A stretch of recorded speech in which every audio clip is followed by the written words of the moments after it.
अस्सलाम वालेकुम। उम्मीद है आप लोग सब खैरियत से होंगे। इस वीडियो के अंदर बेसिकली एक डिविडेंड पेइंग स्टॉक है जो बहुत अच्छा पैसिव इनकम स्टॉक है, उसको डिस्कस करूंगा मैं। इसका नाम है बलूचिस्तान व्हील्स लिमिटेड। अमूमन ये जो स्टॉक है ये मेरे और आपके जबानों पे नहीं होता, ये इसको हम इतना ज्यादा डिस्कस नहीं करते। लेकिन कंपनी बहुत अच्छी है, प्रोडक्ट जो है वो हम देख सकते हैं, डिस्क व्हील्स वगैरह बनाती है, कमर्शियल व्हीकल्स भी के लिए भी बनाती है, ट्रैक्टर्स वगैरह हो गए, इन सब कंपनीज को जो है अपना प्रोडक्ट बना के देती है। इनके जो कॉन्ट्रैक्टर्स हैं, इनके जो कंपनी वो हैं, कंपनीज है जिनको ये अपनी सर्विसेज वगैरह देती है, उसकी लिस्ट आप यहाँ पे देख सकते हैं। और इसके साथ साथ जो है वो यहाँ पे हमारे पास प्रोडक्ट्स के अंदर जो जितने भी प्रोडक्ट्स ये बनाते हैं उनकी भी सारी इंफॉर्मेशन हमारे पास अवेलेबल है। कस्टमर पे क्लिक करेंगे, कस्टमर में एक बहुत इंटरेस्टिंग लिस्ट है, और उसमें हम देख सकते हैं कि जो 4x4 गाड़ियों के लिए जो डिस्क व्हील बनाती है, वो कंपनी को जो देती है वो पाक सुजुकी है, इंडस मोटर्स है, लकी मोटर्स। हमारे पास ये तीन बड़े जायंट्स नजर आते हैं। इसके अलावा जो एग्रीकल्चर ट्रैक्टर्स हैं, जो ऑब्वियसली पब्लिकली लिस्टेड भी हैं, हमारे पास दो सबसे बड़ी कंपनीज है, मिलर ट्रैक्टर, अलगाजी ट्रैक्टर। और कमर्शियल व्हीकल्स की अगर हम बात करें, 4x4 के अलावा अगर हम बात करें कमर्शियल व्हीकल, तो Gandhara industry, Fuso Master Motors, Hinopak Motors, Gandhara Automobile. तो फीसो के अलावा ये तमाम कंपनी जो है वो हम देख सकते हैं कि पब्लिकली लिस्टेड है। ऑल्दो इस वक्त हमारे पास ऑटोमोबाइल के हालात उस हिसाब से अच्छे नहीं है, लेकिन जरूरी नहीं कि सिर्फ अपने लोकल इंडस्ट्री को देखा जाए। ये बलूचिस्तान व्हील जो है ये अपने प्रोडक्ट्स को Italy, Chile, England, Malaysia, Thailand, UAE, Ireland, Sri Lanka और तुर्की, इन ममालिक में भी एक्सपोर्ट करती है, जिसकी वजह से ये ऑब्वियसली इनकी इंटरनेशनल करेंसी में जो है वो अर्निंग हमें नजर आती है। मजीद shareholders, investor relation, info, इन सब चीजों को देखना अगर आपने, तो वो यहाँ पे आपको सारी चीजें अवेलेबल हो जाती हैं। इसको डिस्कस करने का मेन मकसद ये है कि हम देख सकते हैं कि इस मंथ काफी सारी कंपनीज के जो है वो पे आउट हमें नजर आते हैं, जिसमें बलूचिस्तान व्हील का भी जो है वो पे आउट हमें यहाँ पे नजर आ रहा है, विच इंडिकेट्स कि ये एक ऐसी कंपनी है जिसके बारे में मैं आप लोग को इसलिए बता रहा हूँ कि ये ऐसी कंपनी है कि चारों क्वार्टर में कुछ ना कुछ बेसिकली डिविडेंड अपने शेयर होल्डर्स को देती है। और इसने रिसेंटली अभी जो अपना डिविडेंड अनाउंस किया है वो 30 रुपए का डिविडेंड अनाउंस किया है। एंड इसकी जो एक्स डेट है वो हम देख सकते हैं, बुक क्लोजर जो स्टार्टिंग डेट है वो 13 है, which mean 11th will be its ex date. और 11 तारीख को जो है ये एक्स होता हुआ हमें नजर आएगा। तो कल का दिन और है 10 सितंबर जो है 10 सितंबर की अगर हम बात करें, तो ये एक ऐसा स्टॉक है जिसको अगर आप लॉन्ग टर्म पैसिव इनकम के लिए अ, अगर ढूंढ रहे हैं कोई ऐसा स्टॉक जिसको कंसीडरिंग के आगे अगर इंटरेस्ट रेट भी कम होता है, डिक्लाइन होता है और ऑटोमोबाइल के हालात बेहतर होते हैं, तो डेफिनेटली बलूचिस्तान व्हील इस वक्त, कंसीडरिंग कि इसने ऑलरेडी कैश डिविडेंड अनाउंस किया हुआ है, और अगर इसकी टेक्निकल चार्ट पे हम नजर डालें, तो टेक्निकल चार्ट पे हम देख सकते हैं जैसे कि आप डिविडेंड यहाँ पे अनाउंस है 11 तारीख को जो है ये एक्स हो जाएगा, और उसके बाद ये कि बुक क्लोजर डेट इसकी स्टार्ट हो जाएगी इंशाल्लाह विद इन अ वीक। और विद इन अ वीक और हाफ पास जो वीक हमारे नजर आता है, 1.5 वीक की अगर हम बात करें, तो फिर जो है ये अपना कैश डिविडेंड डिलीवर कर देंगे। मेन चीज जो आपको दिखानी ये थी कि ऑल्दो अभी इसने 180 तकरीबन 200 रुपीज के करीब करीब इसने अपना हाई बनाया था, लेकिन उसके बाद जो है वो हमें ओवरऑल मार्केट के साथ जो है ये गिरता हुआ स्टॉक नजर आया।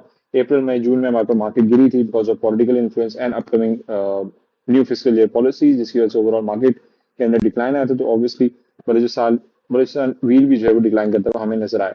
ऑल्दो अगेन अगर पिछले क्वार्टर की बात करें, तो यहाँ पे सेल्स आप देख सकते हैं कि 6,10,885 पाकिस्तानी रुपीस के हिसाब से बात करें तो उन्होंने अपनी सेल्स की थी, जिसमें इनकी ईपीएस जो है वो 3.11 रुपीज हमें नजर आती है।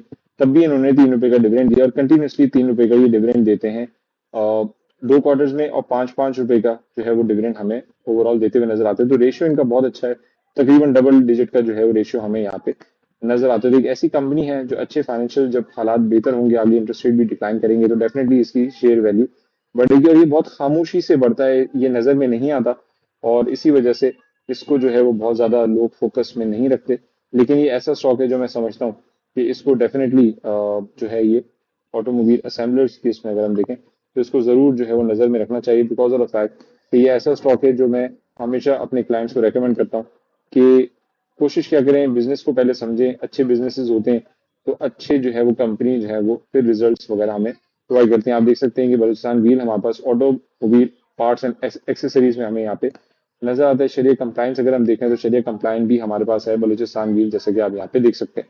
और कंसिडरिंग कि अगर मैं इसके आपको जो अभी टेक्निकल रीजन, जैसे मैंने आपको दिखाया टेक्निकल चार्ट, कि right now it is definitely available at a discounted price. और कंसिडरिंग कि 11 तारीख को जो है वो हमारे पास 11 तारीख जो है वो इसकी एक्स डेट है। कंसिडरिंग कि कल 10 तारीख है, तो 10 तारीख के दिन, कल के दिन अब ये 108 और 100 रुपए के करीब करीब जो अवेलेबल है। आज इसने अपना मोमेंटम थोड़ा अच्छा डेवलप करना शुरू किया, विच इंडिकेट्स कि देर इज अ पोटेंशियल कि कल 10 तारीख के दिन ये अपने जो रेजिस्टेंस लेवल है इसको टेस्ट कर ले। और 120 रुपए की इसकी मेजर करंट जो है वो हमें रेजिस्टेंस यहाँ पे नजर आती है। इसके अलावा जो रेजिस्टेंस है वो 130 रुपए की है। सो इफ कंसिडरिंग कि 11 तारीख को इसने एक्स होना है, सो देर इज हाई चांसेस कि इसके अंदर शॉर्ट टर्म जो है वो ट्रेड भी दी जा सकती है। लेकिन इसको सजेस्ट करने का मेन मकसद ये है कि इस वक्त ये ऐसे डिस्काउंटेड प्राइस पे मॉडल पे अवेलेबल है कि कंसिडरिंग अगर आगे मॉनेटरी पॉलिसी में भी इंटरेस्ट रेट कम होते हैं, और इंटरेस्ट रेट कम होने की वजह से सबसे ज्यादा जो सेक्टर्स हमारे पास सेलिब्रेट करते हैं, हमारे पास सीमेंट सेक्टर है, स्टील सेक्टर है, और उसके बाद हमारे पास ऑटोमोबाइल सेक्टर नजर आता है। तो एक काफी अच्छा स्टॉक है जिसको आप लॉन्ग टर्म पैसिव इनकम के लिए कंसिडर कर सकते हैं। कंसिडरिंग कि वीकली बेसिस पे आप देखेंगे कि वीकली बेसिस पे अब ये पॉजिटिव होना शुरू हुआ है, और इसी तरह मंथली बेसिस पे it is still negative. 3 month basis पे it is 32% minus negative, which indicates कि आगे आने वाले टाइम में डेफिनेटली कुछ हालात बेहतर होते हैं। कंसिडरिंग इट्स शरिया कंप्लायंस स्टॉक, तो 52 वीक्स की इसकी जो रेंज है, तो डेफिनेटली ये अपने रेजिस्टेंस लेवल को आगे टेस्ट करने जा सकता है। और अगर आप लोग फॉर एग्जांपल इसको कंसीडर करते हैं डिविडेंड के लिए, और कल इसको लेके रखते हैं, कल थोड़ी बहुत इन्वेस्टमेंट करते हैं, और 108 रुपए पे अगर आपको ये 110 रुपए भी इवन अगर आपको मिल जाता है, 110 रुपए पे आप शेयर खरीदते हैं, बट ये कल हमारे पास जो है वो 115 या 120 के पास जाके अगर ये हमारे पास क्लोजिंग देता है, तो डेफिनेटली उसके अंदर से अगर हम 3 रुपए माइनस कर लें, तो तब भी आपकी देर इज अ पॉसिबिलिटी कि इन्वेस्टमेंट के ऊपर ही जो है वो आपकी क्लोजिंग आए, और एक्स होने के बाद भी आप अगर स्टॉक को बेचना चाहते हैं तो आप बेच के विदाउट एनी लॉस बाहर आ सकते हैं, क्योंकि आप इंटाइटल हो चुके होंगे इसके कैश डिविडेंड के लिए। बट मेरी जो यहाँ रिकमेंडेशन है वो ये है कि ये स्टॉक एक ऐसा स्टॉक है जिसको लॉन्ग टर्म पैसिव इनकम के लिए, लॉन्ग टर्म इस सेंस में कि कंसिस्टेंट बेसिस पे कंपनी डिविडेंड देती है, इसके क्लाइंट्स वगैरह अच्छे हैं, इंटरेस्ट रेट कम होने की वजह से ये कंपनी अच्छा परफॉर्म कर सकती है। तो टेक्निकली रीजन पे, टेक्निकल सिनेरियो अगर हम देखें तो काफी अच्छा जो है वो मोमेंटम अवेलेबल है। 13 रुपए का जो है वो सालाना बेसिस पे डिविडेंड देते हैं, 10% की इनकी डिविडेंड यील्ड है, विच इज वेरी इंप्रेसिव। और 6% का जो है वो इनका प्राइस टू अर्निंग रेशियो थोड़ा थोड़ा हाई है, इट शुड बी अराउंड 5 या 4 तक होना चाहिए। बट बुक वैल्यू की अगर हम बात करें तो 150 रुपए की बुक वैल्यू बनती है, विच इंडिकेट्स कि इस वक्त ये सस्ते दामों पे अवेलेबल है। और डेट टू इक्विटी की बात करें तो वो बिल्कुल जीरो है, which is a very positive scenario कि इंटरेस्ट रेट ज्यादा हो कम हो, इनको फर्क नहीं पड़ता। ये अपने प्रॉफिट मार्जिन जो सस्टेन इसी वजह से कर पाते हैं कि इनको कर्जा नहीं देना पड़ता। बहुत माइनर सा शायद 0.66 या 0.70 लास्ट जो मैंने देखा था परसेंटेज में इनकी डेट टू इक्विटी है, लेकिन वो ना होने के बराबर है। सो ओवरऑल जो है बीटा, अगर हम इसका वॉलेटिलिटी रेटिंग अगर हम देख लें तो ये हाई बीटा स्टॉक नहीं है, ये लो बीटा स्टॉक है, विच मीन्स कि इसके अंदर वॉलेटिलिटी ज्यादा नहीं होती। और 52 वीक लो के करीब इस वक्त खड़ा हुआ हमें यहाँ पे नजर आता है 101 रुपए पे। 52 वीक्स हाई की अगर हम बात कर लें तो वो हम देख सकते हैं कि 196 का ये सालाना बेसिस पे हाई बना चुका है। तो ओवरऑल जितने भी डिविडेंड बलूचिस्तान व्हील देता है ऑब्वियसली उसके प्राइस के अंदर एडजस्ट हो जाते हैं। अभी आप देख सकते हैं कि इसने जो डिविडेंड्स वगैरह हमारे पास बेसिकली इसने रिसेंटली अनाउंस किए में 3-3 रुपए के डिविडेंड है। फिर इसने 5 रुपए का भी डिविडेंड इसने अनाउंस किया, यहाँ पे परसेंटेज टर्म में ये चीज बताई जा रही है। इसके अलावा अगर हम बात करें तो 2 रुपए का, तकरीबन 3.5 रुपए का इसी तरीके से डिविडेंड देते हुए हमें नजर आते हैं। और आगे फाइनेंशियल हालात और मजीद बेहतर होते हैं तो definitely definitely this is a stock that you should definitely consider having it in your portfolio on a long term basis.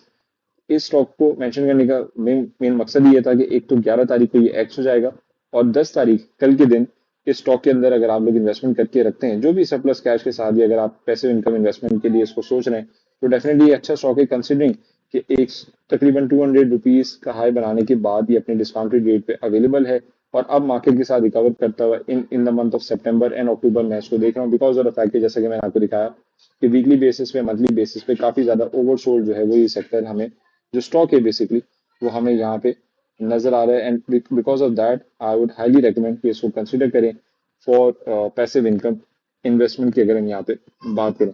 इस वजह से मैंने कहा थोड़ा सा डिटेल वीडियो बना के आप लोग को इस कंपनी के बारे में बता दूं।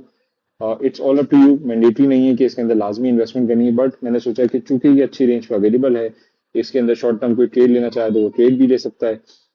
अगेन 120 रुपए की इसकी करीब करीब की रेजिस्टेंस है, इसको तोड़ता है तो डेफिनेटली 130 रुपए, और आगे अगर हालात अच्छे होते हैं, सस्टेनेबिलिटी दिखाता है इस प्राइस रेंज पे जो कि हमारे पास 100 रुपीज पे है, तो डेफिनेटली जो है यहाँ से अच्छा रिटर्न दे सकता है। Last but not the least मैं इसका RSI लेवल आपको दिखाना चाहूंगा, कंसिडरिंग कि वीकली मंथली बेसिस पे 3 मंथ बेसिस पे मैं ऑलरेडी आपको दिखाती, काफी डिस्काउंटेड रेट पे जो है वो अवेलेबल है।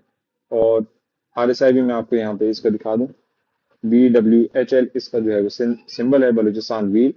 और आप देख सकते हैं कि हमारे पास RSI भी जो है वो शॉर्टर टाइम फ्रेम से लीडिंग टूवर्ड्स बिगर टाइम फ्रेम, आप यहाँ देख सकते हैं कि डेली का बेसिकली टाइम फ्रेम है, तो शॉर्टर टाइम फ्रेम से लीडिंग टूवर्ड्स बिगर टाइम फ्रेम, ये यहाँ पे RSI हमारी जो इसकी मूवमेंट है वो हमारे पास ऑन दी अपसाइड है, असेंडिंग इस वक्त हमारे पास RSI का ट्रेंड नजर आ रहा है, विच इंडिकेट्स कि बलूचिस्तान व्हील के अंदर कंसिडरिंग कि ये एक अच्छी रेंज पे अवेलेबल भी है और इसी रेंज से पहले भी इसने बाउंस बैक किया, रैली बनाई है, रैली की करेक्शन भी यहाँ पे कंप्लीट होते हुए हमें नजर आ रही है।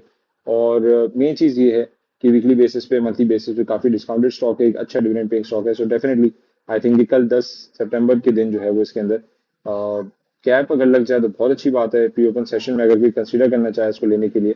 लेकिन ये कि मुझे ओवरऑल कंसिडरिंग कि सितंबर में इंटरेस्ट रेट कम होते हैं आगे के, अगर कुछ हालात बेहतर होते हैं ऑटोज के लिए इंटरेस्ट रेट कम होना अच्छी बात होती है, साइक्लिकल सेक्टर्स जो होते हैं उनके लिए इंटरेस्ट रेट कम होना अच्छी बात होगी। तो डेफिनेटली ये स्टॉक जो है वो आगे जाके अपनी प्राइस तकरीबन 150 या 160 जो उसकी बुक वैल्यू भी बनती है वहां पे जाके दोबारा ट्रेड कर सकता है। तो ओवरऑल फिर आगे आगे जाके कैपिटल गेन अगर आप लोग ने कंज्यूम करना है, कैपिटल गेन उसके अंदर फाइनलाइज करना है, तो वो भी आप लोग कर सकते हैं और ओवर द पीरियड आप लोग को इंशाल्लाह डिविडेंड भी देता रहेगा। देयर इज हाई पॉसिबिलिटी कि आगे जाके अपने डिविडेंड यील्ड भी जो है वो मजीद इंक्रीज कर ले। So let me know your feedback in the comment section below. WhatsApp पे भी आप मुझे बताएं अपना if you think it's worth considering for passive income investment. और कंसिडरिंग के अभी बाकी जितने भी स्टॉक्स हैं वो हमें ओवर वैल्यू नजर आते हैं, 200-300 के रेंज में नजर आते हैं। तो कंसिडरिंग कि इस मंथ बहुत सारी कंपनीज पे आउट दे रही है, तो उसमें मुझे इस कंपनी का भी ओवरऑल जो डिविडेंड हिस्ट्री है वो काफी अच्छी नजर आती है। इसी वजह से मैंने कहा कि आप लोग को इस स्टॉक के बारे में सजेशन कर दूं। और भी बहुत सारे स्टॉक्स हैं लेकिन कंसिस्टेंट बेसिस पे डिविडेंड देना वो बहुत ज्यादा जरूरी है, रेशियो कंसिस्टेंट होना चाहिए।